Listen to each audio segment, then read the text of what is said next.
오늘은 부부에 관한 말씀을 전해드리려고 합니다. 근데 이 자리에는 부부가 아닌 분도 계십니다.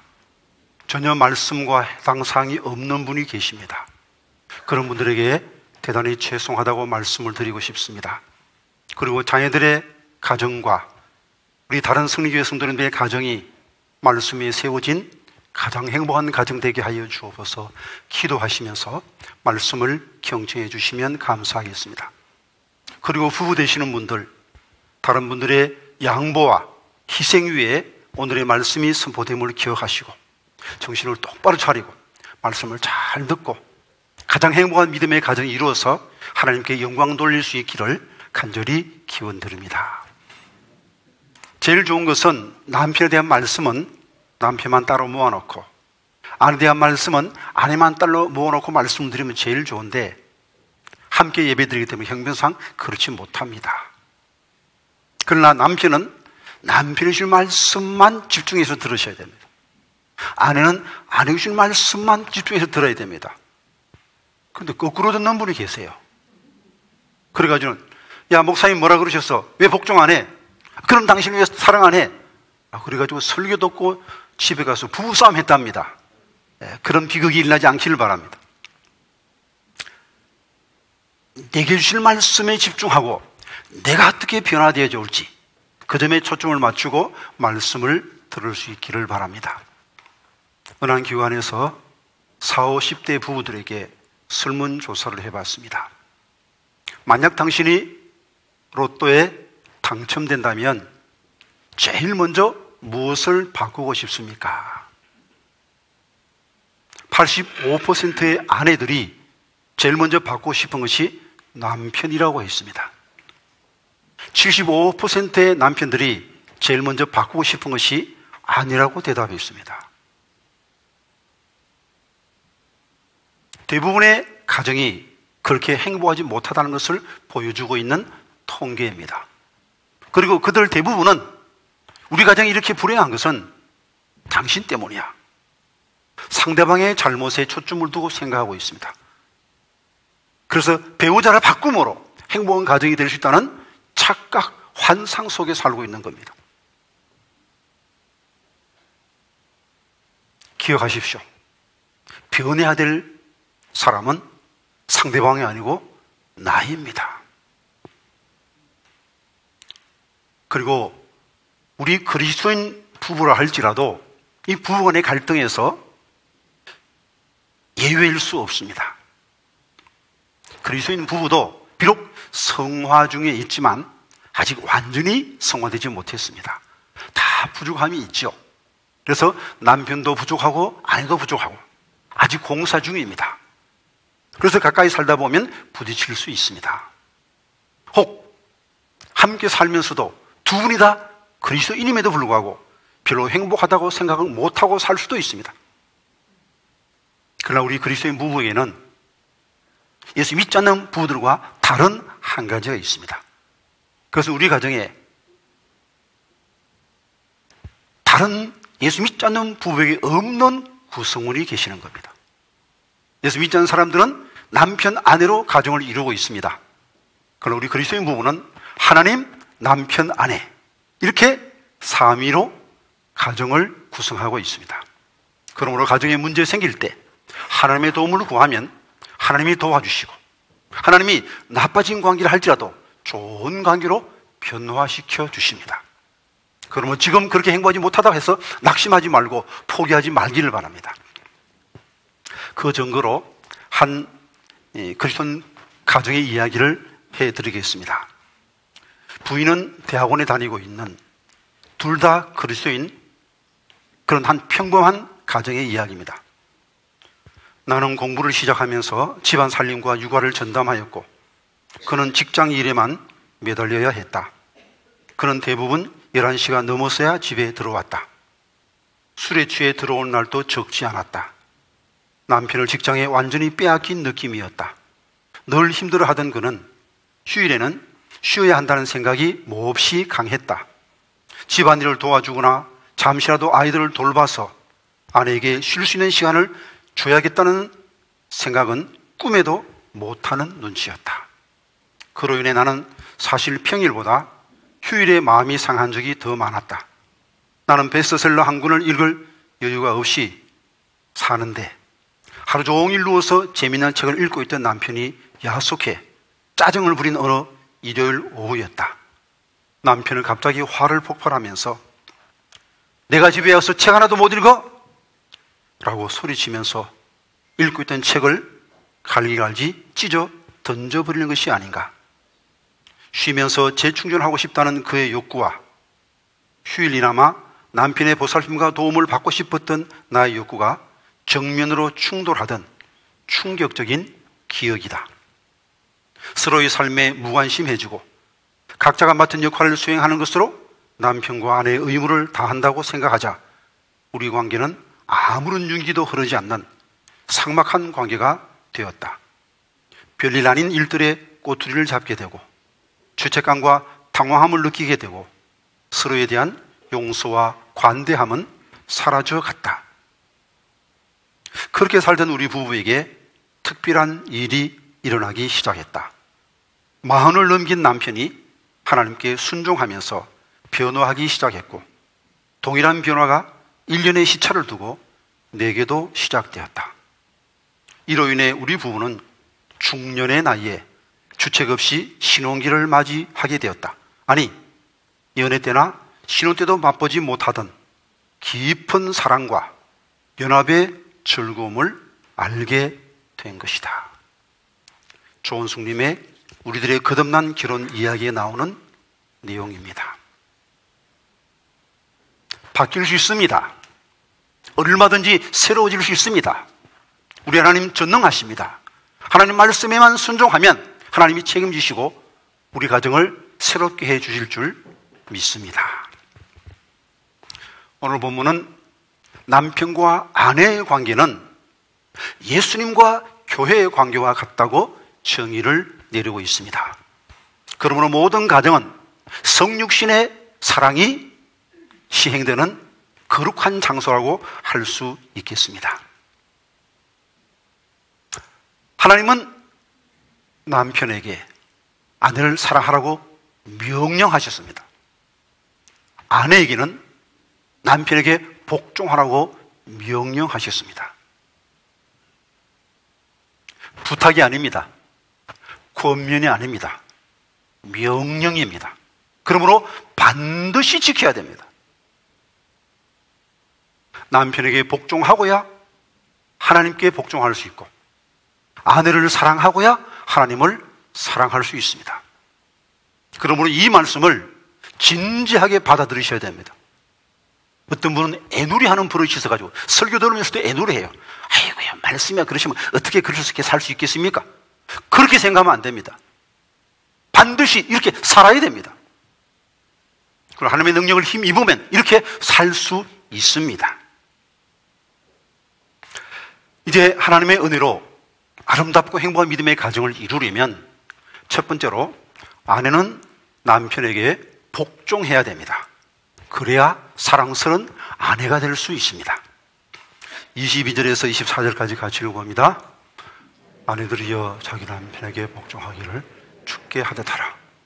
이는 남편이 아내의 머리됨이 그리스도께서 교회의 머리됨과 같음이니 그가 바로 몸의 구주시니라.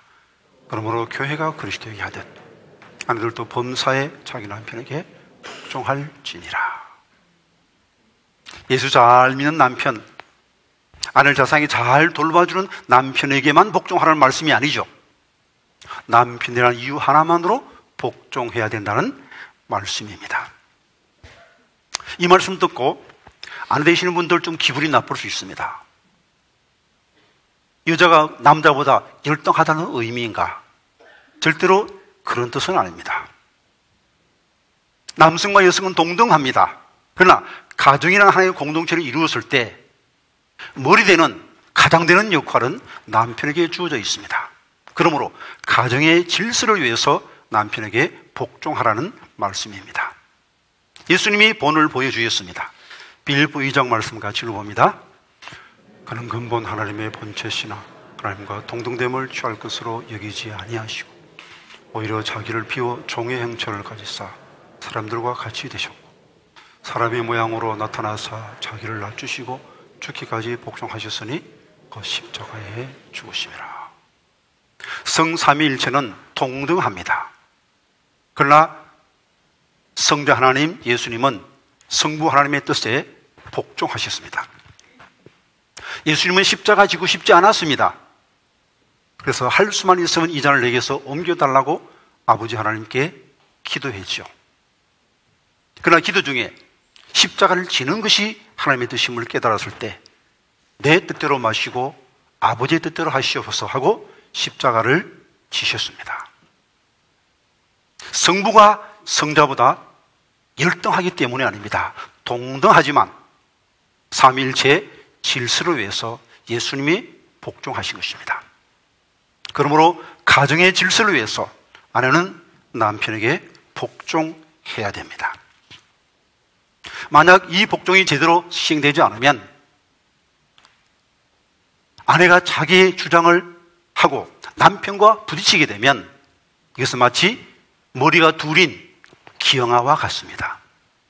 행복하고 건강한 가정생활은 불가능해집니다. 그러므로 이는 남편에게 복종하는 아내가 되게 해주십시오. 하나님께 기도해야 되겠습니다. 그리고 성경에 나오는 사라, 아브라함의 아내 사라를 본으로 삼을 수 있기를 바랍니다. 베드로전서 3장 말씀 같이 읽어봅니다. 아내들아 이와 같이 자기 남편에게 순종하라. 혹 말씀을 순종하지 않는 자라도 말로 말미암지 않고 그 아내의 행실로 말미암아 오늘 받게 하려 함이니.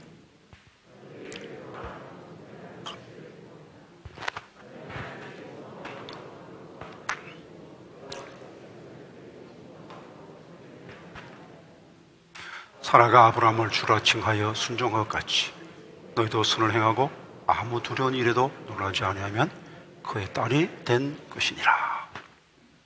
사라가 아브라함을 주라 칭하면서 절대 순종하는 삶을 살았습니다. 아브라함이 사라에게 어떻게 했습니까? 두 번이나 사라를 팔아먹었어요. 애굽에 갈 때 자기 아내가 몹시 예쁘니까 사람들이 아내를 취하기 위해서 자신을 죽이고 아내를 데려갈까봐 여보 누가 묻거든 나를 남편을 하지 말고 오빠라 하시오. 그래가지고 이 사람이 누구요? 제 여동생입니다. 제 오빠입니다. 그러니까 바로가 사라를 취했지요. 하나님의 간섭으로 문제가 해결되었습니다만 아브라함은 바로에게 사라를 바치고 많은 양과 소와 노비와 낙타와 나귀를 얻었습니다. 이거 뭡니까? 인신매매 아닙니까? 최초의 인신매매범이 아브라함입니다. 이게 한 번으로 끝난 게 아니에요. 그란에 가서는 또 아비멜렉에게 또 아내를 갖다 바친 겁니다. 그러나 사라는 아브라함에게 순종했습니다. 주라 불렀습니다. 아브라함 99세, 사라 89세 때 아브라함이 사라에게 부릅니다. 여보 이리 오시오. 하나님이 내년에 아들을 주실 약속해서 하고 우리 사랑합시다 동침합시다 합니다. 이 영감쟁이가 너무 망했나 하고 밀쳐버리지 않고 그대로 순종했습니다. 그랬더니 1년 후에 이삭이 태어났고 예수님의 육신의 조상이 되는 놀라운 특권을 누리게 되고 믿음의 어머니로 많은 사람에게 칭송의 대상이 되었던 것입니다.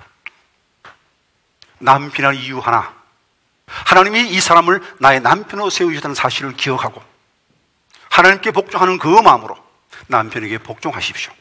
그럼 남편에게 사랑받는 아내가 될 수가 있습니다. 두 번째로 하나님의 은혜가 충만한 가정을 이루려면 남편은 아내를 사랑해야 됩니다. 25절에서 27절까지 같이 읽어봅니다. 남편들아 아내 사랑하기를 교회를 사랑하시고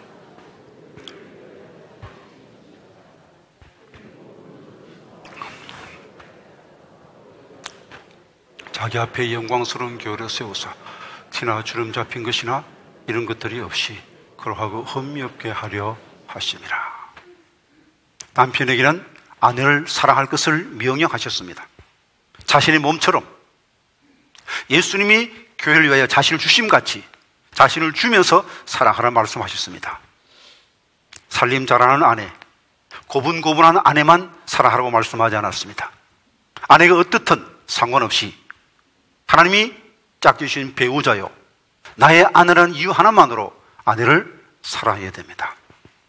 예수님은 우리에게 말씀을 주시고 우리의 죄사함을 위해서 목숨을 주셨습니다. 그러므로 남편도 같은 방식으로 아내를 사랑할 수 있습니다. 먼저 말씀으로 아내를 행복하게 해야 됩니다. 여기 게르체 포문에 5가지 사랑의 언어라는 책이 있습니다. 이 책에 보면 사랑의 언어는 5가지가 있다는 것입니다. 하나는 인정하는 말, 두 번째는 함께하는 시간, 세 번째는 선물, 네 번째는 봉사, 다섯째는 스킨십. 이것들이 다 사랑의 언어가 된다는 것이죠. 그런데 사람마다 좋아하는 사랑의 언어가 다릅니다. 제1 사랑의 언어가 따로 있습니다. 그것을 알아서 상대방이 제일 좋아하는 사랑의 언어를 많이 말해줄 때 행복한 가정이 가능하다는 것입니다. 여러분의 아내는 어떤 사랑의 언어를 제일 좋아하십니까? 잘 모르겠으면 물어보세요.